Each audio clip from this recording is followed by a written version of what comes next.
আমরা এখন এসে গেছি এনজিপি ট্যাক্সি স্ট্যান্ডে। দিনটা ছিল 1 জানুয়ারি 2023 রবিবার। ভারতের গর্ব সেমি বুলেট ট্রেন বন্দে ভারতে করে নিউ জলপাইগুড়ি স্টেশনে পৌঁছে গেলাম বেলা 1:30 নাগাদ। তারপর শিটংয়ের বাসিন্দা রজত ছেত্রীর গাড়িতে করে চলে এলাম আপার শিটংয়ের ধামদারা হিমালয়ান হোমস্টেতে। তখন প্রায় রাত্রি 8:30। আমাদের একটা ভ্রমণ রাত্রি কেটে গেল এই হোমস্টেতে। পরের দিন সকালবেলায় এই হোমস্টের ওনার শৈলেশ খাওয়াস দেখালেন তার তিল তিল করে হাতে গড়া অর্গ্যানিক ফার্মিং। এরপর অর্গ্যানিক ভেজিটেবল এবং গরম গরম লুচি খেয়ে চললাম আহলদারা 360 ডিগ্রি ভিউ পয়েন্টের দিকে।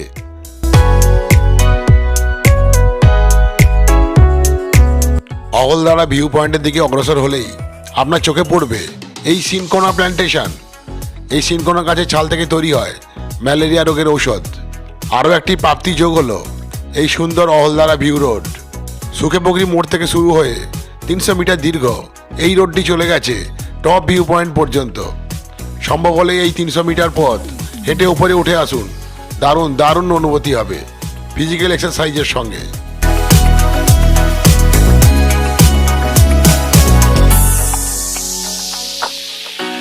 বিশাল বিস্তীর্ণ কাঞ্চনজঙ্ঘার দেখা না পেলেও তিস্তা নদী সহ চারিদিকের হাই অল্টিটিউড পরিবেশ এক অসাধারণ ল্যান্ডস্কেপ তৈরি করেছে।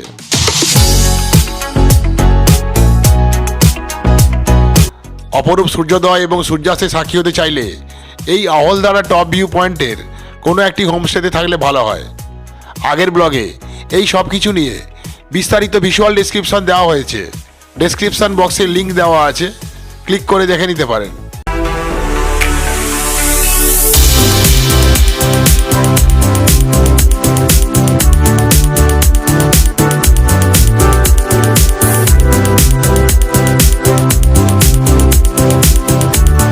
এর পরের গন্তব্যস্থল হলো নামথিং পোখরি। পোখরি মানে হলো লেক। আহলদারা থেকে অল্প কিছু দূরেই প্রায় 4000 ফুট উচ্চতায় অবস্থিত এই প্রাকৃতিক লেক। এই স্থানটির নামটিও বেশ সুন্দর, সেলফু খাসমহল লাটপাঞ্চার অঞ্চলের মধ্যেই পড়ে। এই লেকটি বিরল সরীসৃপ প্রজাতির প্রাণী হিমালয়ান সালামান্ডার বা নিউটের আবাসস্থল। এছাড়াও এখানে বিভিন্ন প্রজাতির পাখি এবং প্রজাপতি দেখতে পাওয়া যায়। এই লেকটি একমাত্র বর্ষাকালের জলেই পুষ্ট হয়। শীতকালে এই লেক সম্পূর্ণ শুষ্ক থাকে। এই লেকের চারিদিকে ঘন পাইনের জঙ্গলের মধ্য দিয়ে হাঁটতে বা ফটোগ্রাফি করতে দারুণ লাগে।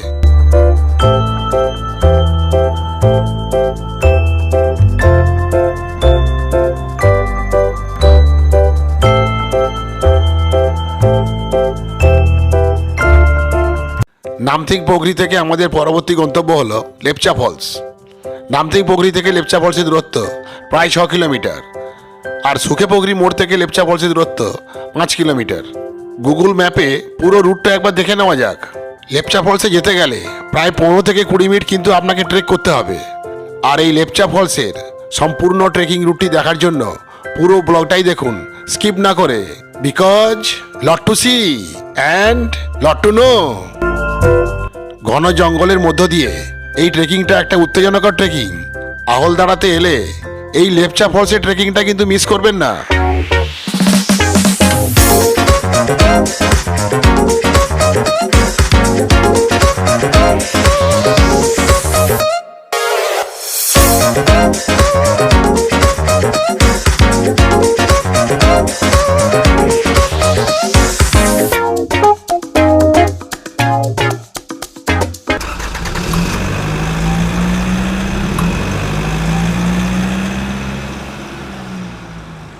Again bad luck by chance.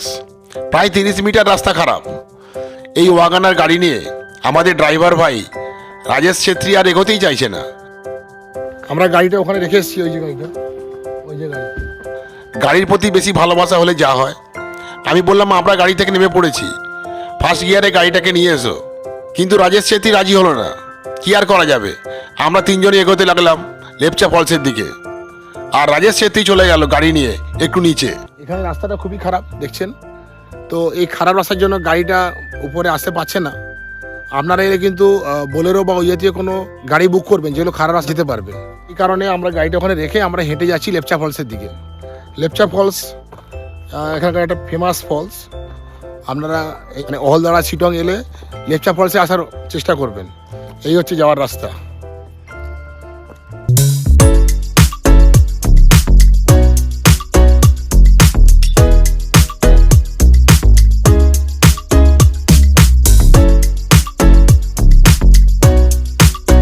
আমাদের ওমের হাঁটার তো একদমই ইচ্ছে নেই, দেখাই যাক কত দূর হাঁটতে পারে। আমাদের ভাবে একটু ট্রেকিং করছে।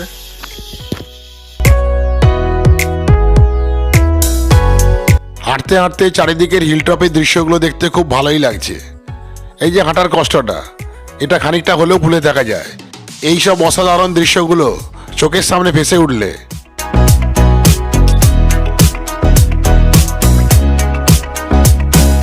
ওই একটুখানি খারাপ প্যাচ ছাড়া এদিকে রাস্তার কন্ডিশন কিন্তু বেশ ভালোই। বারবার বলা সত্ত্বেও আমাদের ড্রাইভার ভাই রাজেশ ছেত্রী কিন্তু এলোই না। এইভাবেই সে তার নিজের বিশ্বাসযোগ্যতা হারাচ্ছে। এই হলো শ্রীলঙ্কার কমলা লেবু, খুব মিষ্টি কিন্তু ছোট, ছালগুলো খুব পাতলা। দেখাচ্ছি আমি আপনাদের, দেখতে পাচ্ছেন কোয়াগুলো, এর ছাল কিন্তু খুব পাতলা পাতলা। আর এই হচ্ছে কোয়া, খেতে কিন্তু খুব মিষ্টি, দারুণ মিষ্টি।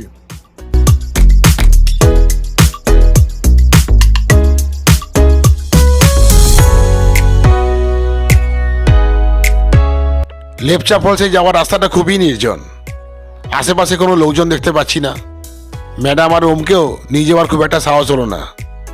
শেষ পর্যন্ত ঠিক হলো আমি একাই যাওয়ার চেষ্টা করব।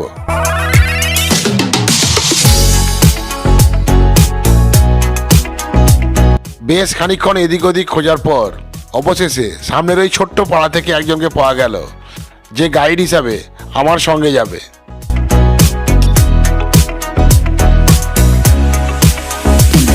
আপনার নাম क्या है? राजन मुखिया कर्मचा। আচ্ছা, রাজেন মুখিয়া। তো রাজেন ভাইকেও এখানে পেয়ে গেলাম।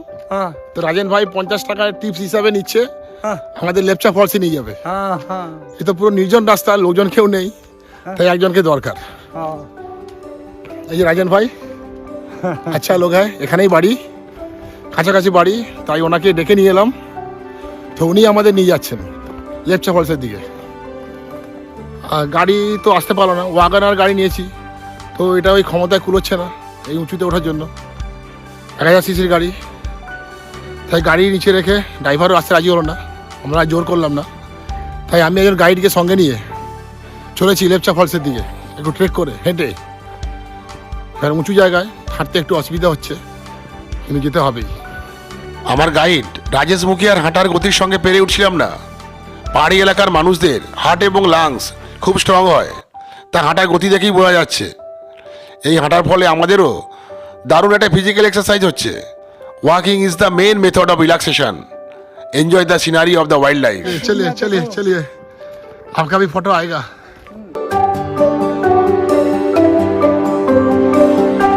প্রায় মিনিট 20 হাঁটার পর লেপচা ফলসে যাওয়ার বহু প্রতীক্ষিত সাইনবোর্ড দেখতে পেলাম। তীর চিহ্নের দিক অনুযায়ী আমাদের এবার ডান দিকের কাঁচা রাস্তা ধরে এগিয়ে যেতে হবে। Welcome to Lepcha Falls. এই যে রাস্তাটা দেখছেন, এই রাস্তায় যে আসতে হবে। তারপরে এই যে সাইনবোর্ড লেখা আছে ওয়েলকাম টু লেপচা ফলস, এই সাইনবোর্ড দেখে ওই দিকে চলে যেতে হবে।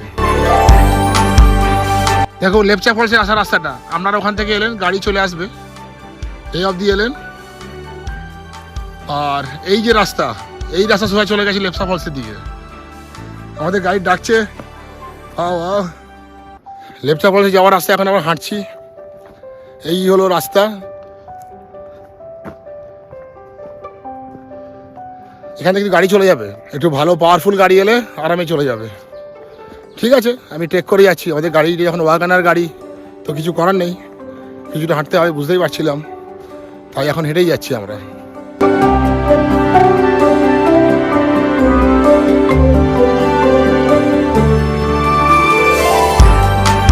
তো দেখতেই পাচ্ছেন রাস্তায় কিন্তু কোনো লোকজন নেই, এরকম একটা সুন্দর পয়েন্ট, এখানে গাড়ি আছে, তার জন্য এক রাস্তাও আছে, কিন্তু কোনো লোকজন দেখতে পাচ্ছি না।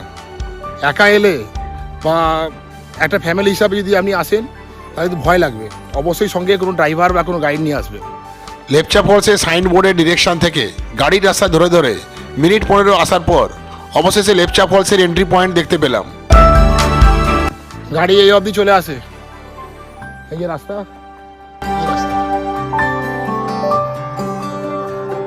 চলো পুরো গাড়ি আসার রাস্তা, এই অবধি কিন্তু গাড়ি আসবে। গাড়ি এখানে এসে গাড়ি রেখে দিতে হবে। আমাদের গাড়িটা কিন্তু আসতে পারলো না, কিন্তু গাড়ি চলে আসতো। একটু হয়তো অসুবিধা হতো, কিন্তু গাড়ি চলে আসতো। সেই জন্য বলছি আপনারা বোলেরো বা ইয়েতে কোনো গাড়ি নিয়ে এই লেপচা ফলস দেখতে আসবেন। Welcome to Lepcha Falls. এই স্থানটির নাম হচ্ছে খাসমহল বাগোরা, দার্জিলিং জেলার শিটং 2 অঞ্চলের মধ্যেই পড়ে। এখানে ফোন নাম্বার দেওয়া আছে, অসুবিধা হলে ফোন করতে পারেন। कहाँ से जाना है? फॉल्स का नहीं है, मेंटेन का ही रास्ता में था। कितने का है? 50 रुपीज। ठीक है काटिए 50 रुपये का। ঠিক আছে। লেপচা ফলসে যাওয়ার জন্য এখান থেকে টিকিট কাটতে হবে। এই টিকিটের মূল্য পার হেড 50 টাকা। পার হেড হবে? পার হেড 50 টাকা। এই হচ্ছে তার টিকিট, লেপচা ফলসের টিকিট। এখানে ম্যাডাম আছেন, ম্যাডাম এই জায়গাটা দেখাশোনা করেন, মেনটেনেন্স করেন, এই জন্য এই 50 টাকা করে লাগবে। ये तो पार्किंग स्पेस है। आपका जो स्कूटी गाड़ी है वो भी आ गया, तो उसका गाड़ी वागनर था। क्या वागनर वो कनर भी आता है ना? वो बोले हम नहीं जाएगा, ये रास्ता खराब है। ये अच्छा है ना? हाँ मेन रोड से अच्छा है, वो नहीं आया। थोड़ा सा एक जगह पे थोड़ा सा कच्चा रास्ता था, वो डर गया क्या पता नहीं, वो नहीं आया। ये भी आया था, छोटा गाड़ी सब आता है वहाँ। मेन रोड से अच्छा है, यहाँ हम लोग मेंटेन करके रखा है ये हाँ, रोड। हाँ। और ये फॉल्स जाने रास्ता वो भी हम ही मेंटेन करके रखा मेंटेन है। करता है, लेबर लगाता है, वो जंगल का रास्ता साफ करना पड़ता है ना, हाँ हाँ वो सब करता है। ठीक है। आप सबको बता दीजिए गाड़ी इधर आना चाहिए। मेरा फैमिली जो वो नीचे छोड़ कर आ गया, इसलिए हाँ अकेला आया। वो गाड़ी जा हाँ वो गाड़ी तो नहीं आया ना, इसलिए फैमिली रुक गया। तो ड्राइव हाँ वो ड्राइवर नहीं आया तो हम लोग क्या करें। सभी फैमिली लेकर ही आते हैं। এখানকার ম্যাডাম বলছেন কিন্তু গাড়ি সব গাড়ি আসবে, অল্টো ওয়াগনার সব গাড়ি কিন্তু এখানে আসে। বোলেরো ইনোভা এই ধরনের গাড়ি তো আসবেই। আমাদের ড্রাইভার কিন্তু আমাদের গাড়ি কিন্তু নিয়ে এলো না, যার ফলে আমাদের ফ্যামিলি মেম্বারদের ওখানে রেখে আমাকে একা আসতে হলো। তো এই ব্যাপারটাও কিন্তু খেয়াল করবেন, ড্রাইভারকে অবশ্যই বলবেন যে এখানে কিন্তু পার্কিং স্পেস আছে। এই যে পার্কিং স্পেস, সেই পার্কিং স্পেসে গাড়ি এনে অবশ্যই পার্ক করে, এবং এই রাস্তাটা কিন্তু খুব ভালোভাবে মেনটেন করা হচ্ছে। 50 টাকার টিকিট যেখান থেকে শুরু হচ্ছে সেখান থেকে আপনাকে ট্রেক করে করে যেতে হবে। সুন্দর পাহাড়ি গ্রামের পাহাড়ি পথ ধরে আমরা ট্রেক করতে I don't ever slow up, no I don't take shit. I got no love for the fakeness. If you wanna play tough and wanna hate this, I'll always show up.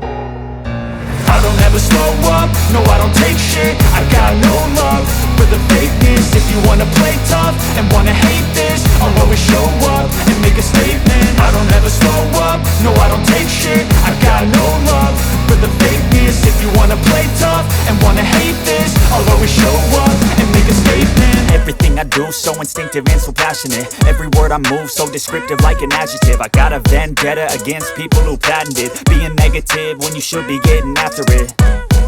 I got facts over tracks, this and that. Spitting slow, spitting fast. I could roast, I could gas. Think I'm okay at last, but I don't know if that can erase all the past. And the pettiness, a reflection of the emptiness. Hilarious, you think you're worth my time, you're delirious. Mysterious, because you hide behind a fake exterior. Inferior, you know I'll always be a bit superior. Get off of me, this ain't no humble brag. I want you to hear words, you can say them back. I want you to feel free from the chains that last, and to believe in what you got, it was built to last, yeah. Now that I've been put through hell, I never got anyone's help. I had to do it all myself. I don't ever slow up, no I don't take shit. I got no love for the fakeness. If you wanna play tough and wanna hate this, I'll always show up and make a statement. I don't ever slow up, no I don't take shit. I got no love for the fakeness. If you wanna play tough and wanna hate this, I'll always show up and make a statement. Gonna learn the consequence of being incompetent. Mental health is confidence, dreams and some honestness. I'm not here to save the day, that's for you to take away. I could play a million mind games, but instead I say something not illogical, something that is topical. Rub it on and watch it go, make yourself unstoppable. Dreams are irresponsible, but they're always possible. If you just believe, you could be so remarkable. Thoughts in my head, a collage and they spread. I'll be great one day, going off of my meds. No, I'm not giving up, no, I'm not giving in. I will make it to the top, taking off in the wind. I gotta make it, I'm saving every day to taste it. I'm patient, but my mind, it can hardly take it. I'm chasing every shit I got several pages of bacon. Wanna get done, wanna play tough and wanna hate this, I'll always show up and make a statement. I don't ever slow up, no, I don't take shit. I got no love for the fakeness. If you wanna play tough and wanna hate this, I'll always show up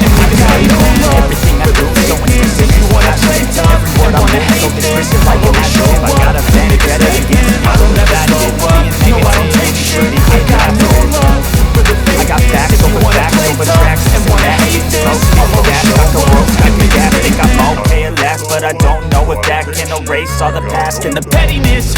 A reflection of the emptiness, hilarious. You think you're worth my time, you're delirious. Mysterious, because you hide behind a fake exterior. Inferior, you know I'll always be a bit superior. Get off of me, this ain't no humble brag. I want you to hear words, you can say them back. I want you to feel free from the chains at last, and to believe in what you got, it was built to last, yeah. Now that I've been put through hell, I never got anyone's help. I had to do it all myself. I don't ever slow up, no I don't take shit. I got no love for the fakeness. If you wanna play tough and wanna hate this, I'll always show up and make a statement. I don't ever slow up, no I don't take shit. I got no love for the fakeness. If you wanna play tough and wanna hate this, I'll always show up and make a statement. Gonna learn the consequence of being incompetent. Mental health is confidence, dreams and some honestness. I'm not here to save the day, that's for you to take away. I could play a million mind games, but instead I say something not illogical, something that is topical. Rub it on and watch it go, make yourself unstoppable. Dreams are irresponsible, but they're always possible. If you just believe, you could be so remarkable. Thoughts in my head, a collage and they spread. I'll be great one day, going off of my meds. No, I'm not giving up, no, I'm not giving in. I will make it to the top, taking off in the wind. I gotta make it, I'm saving every day to taste it. I'm patient, but my mind, it can hardly take it. I'm chasing a dream that I've had for several ages. A vacant, modern kingdom for the taking. Now that I've been put through hell, I never got anyone's help. I had to do it all myself. I don't ever slow up, no I don't take shit. I got no love for the fakeness. If you wanna play tough and wanna hate this, I'll always show up and make a statement. I don't ever slow up, no I don't take shit. I got no love for the fakeness. If you wanna play tough and wanna hate this, I'll always show up and make a statement. I don't ever slow up, no I don't take shit. I got no love for the fakeness. If you wanna play tough and wanna hate this, I'll always show up.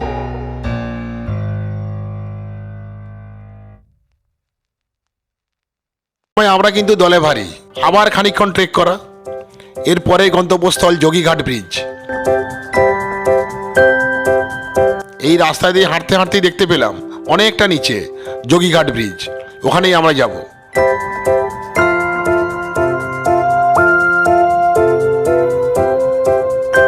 আর ওই দিকে সবুজ পাহাড়টা, ওটা হলো Mungpoo. Jogighat bridge পেরিয়ে কবিগুরু রবীন্দ্রনাথ ঠাকুরের স্মৃতির আবরণে আচ্ছাদিত রবীন্দ্র ভবনে যাব।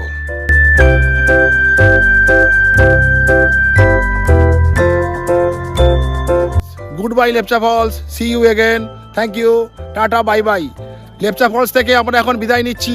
এই হলো লেপচা ফলস যাওয়ার রাস্তা। আপনারা অহলধারাতে এলে অবশ্যই লেপচা ফলসে আসার চেষ্টা করবেন। একটু ট্রেক করতে হয় 10-15 মিনিট, কিন্তু এই ট্রেকটা কিন্তু শরীর পক্ষে খুব ভালো। সাবধানে যাবেন, সি ইউ এগেন।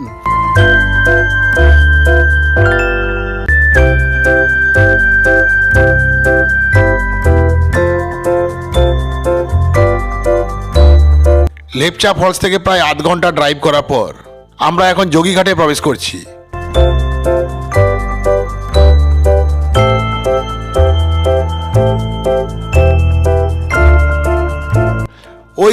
ওই যে দেখুন Jogighat bridge. Now let's enjoy the beauty of the Jogighat bridge.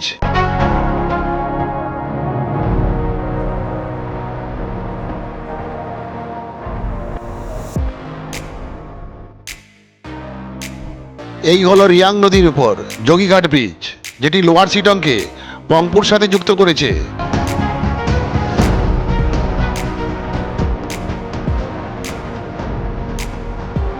চমৎকার নৈসর্গিক দৃশ্য সহ এটি একটি সুন্দর জায়গা।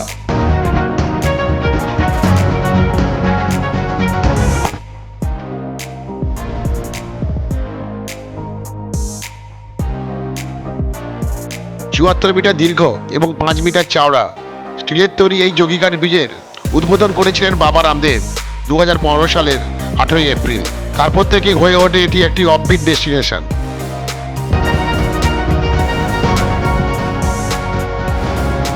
ওই যে দেখুন ব্রিজের পাশেই পুরনো ঝুলন্ত সেতু ধ্বংসাবশেষ, যেটি এখনো পর্যন্ত পর্যটকদের কৌতূহল বৃদ্ধি করতে ঝুলে রয়েছে।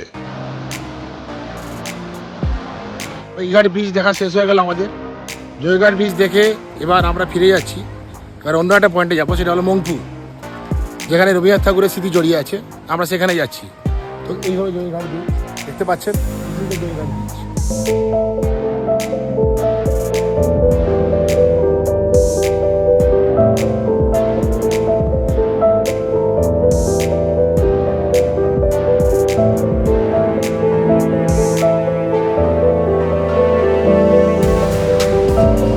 আমরা এখন এসে গেছি মংপুতে রবীন্দ্র ভবনে। আমার সামনেই মংপু রবীন্দ্র ভবনের প্রবেশদ্বার। এর সামনে এলেই প্রথমে আপনার নজর কাটবে এই কাজবাড়ি, যার পোশাকি নাম ইগলস নেস্ট।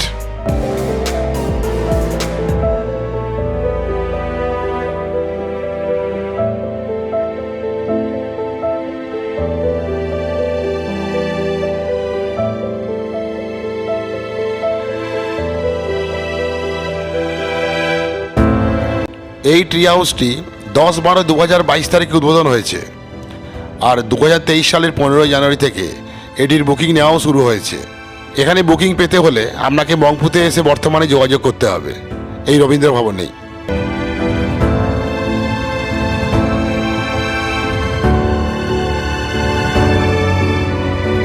এটি হোমস্টের মতোই, এখানে বেডরুম, টয়লেট, কিচেন সবই আছে, গ্যাসের ব্যবস্থাও আছে। আপনাকে নিজেকেই রান্না করতে হবে। চলুন এবার রবীন্দ্র ভবনের ভেতরে যাওয়া যাক। মংপু রবীন্দ্র ভবনের প্রবেশদ্বারটি এখন আন্ডার কনস্ট্রাকশন। টিকিট হ্যাঁ কিতনে কা 25 টাকা 25 रुपए एक जन। রবীন্দ্র ভবনের টিকিটের প্রবেশ মূল্য জনপ্রতি 25 টাকা করে। আমরা দুটো টিকিট 50 টাকা দিয়ে কেটে নিলাম। এই হলো রবীন্দ্র ভবনের টিকিট। এখানকার মেনটেন্যান্স ফি হিসাবে এখানে 25 টাকা নেওয়া হয়। তো 25 টাকার এই টিকিট নিয়ে আমরা এই রবীন্দ্র ভবন ঘুরে দেখব। চলুন আপনারা আমাদের সঙ্গে দেখে নিন রবীন্দ্র ভবন। এই রবীন্দ্র ভবনের ভিজিটিং আওয়ার্স হলো সকাল 9টা থেকে বেলা 12টা পর্যন্ত, তারপর বেলা 1টা থেকে বিকেল 5টা পর্যন্ত। বৃহস্পতিবার রবীন্দ্র ভবন কিন্তু বন্ধ থাকে। এখানে ভ্রমণ করার আগে এটা অবশ্যই খেয়াল করবেন।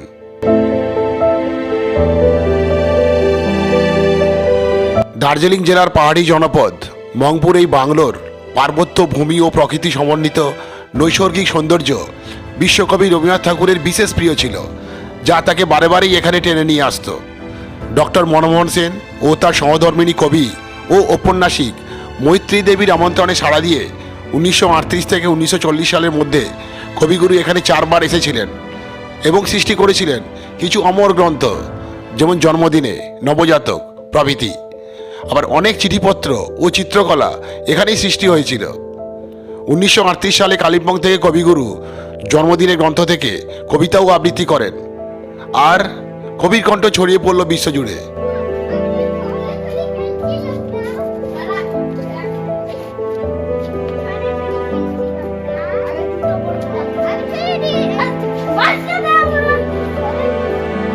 মংপুতে রবীন্দ্র ভবনের মূল প্রবেশদ্বারে এসে গেছি।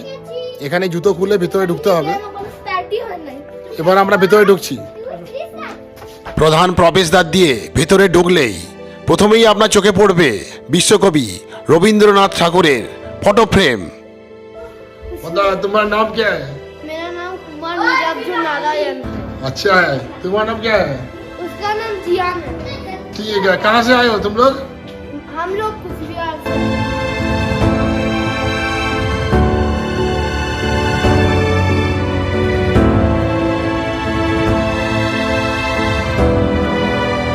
বাংলোটি এখন রবীন্দ্র মিউজিয়াম, যা নোবেল বিজয়ীকে উৎসর্গ করা হয়েছে।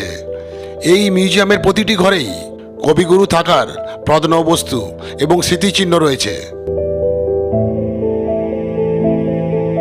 একটা ছোট্ট গল্প না বলে পারছি না, আপনারা হয়তো অনেকেই এটা জানেন। কবিগুরু রবীন্দ্রনাথ ঠাকুরের জন্মদিন হল 1861 সালের 7ই মে। সময়টা 1940 সালের 7ই মে। মৈত্রী দেবী এবং তার হাজব্যান্ড ডক্টর মনমোহন সেন ঠিক করলেন তার এই বিশেষ জন্মদিনটিকে মংপুতেই পালন করবেন।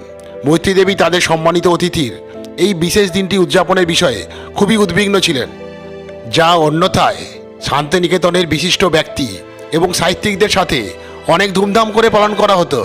রবীন্দ্রনাথ ঠাকুর ব্যাপারটা বুঝতে পেরে মৈত্রী দেবীর দ্বিধা নিরসন করেন এবং অনুরোধ করেন যে স্থানীয় সিনকোনা বাগান এবং কুইনাইন কারখানা শ্রমিকদের সাথে তার জন্মদিন উদযাপনের জন্য। তার সেই জন্মদিন উপলক্ষে সমাগত অতিথিদের প্রাণভরা উচ্ছ্বাস এবং আবেগ কবিগুরুকে একটি সুন্দর কবিতা লিখতে অনুপ্রাণিত করেছিল, যা পরে জন্মদিনে নামক গ্রন্থে অন্তর্ভুক্ত হয়।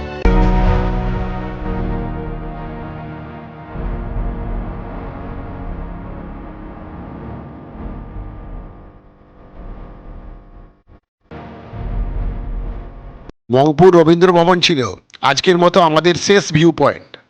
এরপর আমরা লাঞ্চের উদ্দেশ্যে চললাম আমাদের সেই হিমালয়ান হোমস্টেতে।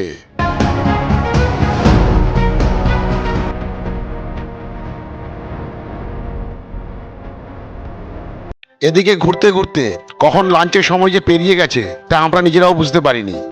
এখন প্রায় সময় 4:30। আমরা ছুটে চললাম সেই হিমালয়ান হোমস্টের দিকে, যেখানে আমাদের লাঞ্চ রেডি করা আছে। দারুণ একটা ভ্রমণ পরিশ্রমের পর অবশেষে অস্তগামী সূর্যকে দেখতে দেখতে আমরা চললাম দুপুরের খাওয়াটা বিকেলে করতে।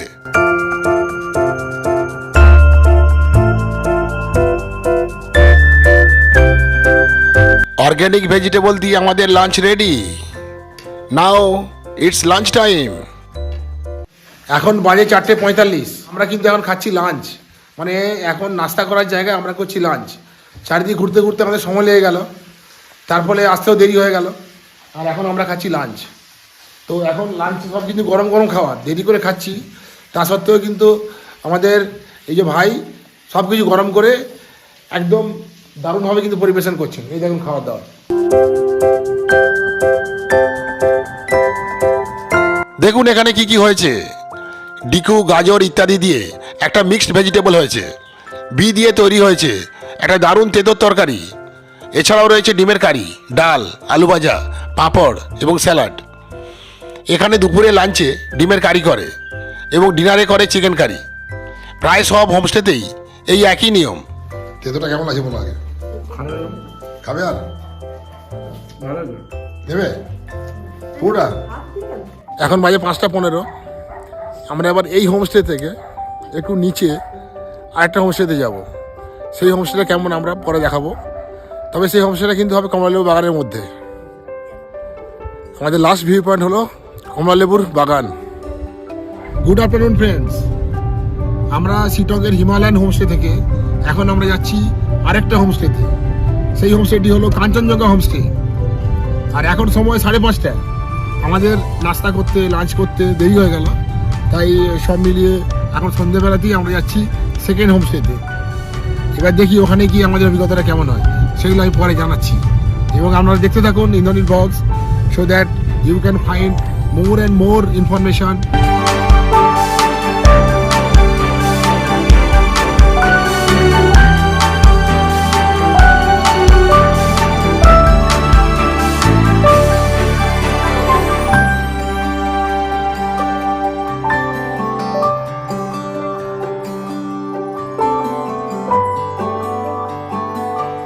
আমরা চলে এলাম কমলালেবু সাম্রাজ্যে অবস্থিত কাঞ্চনজঙ্ঘা হোমস্টেতে।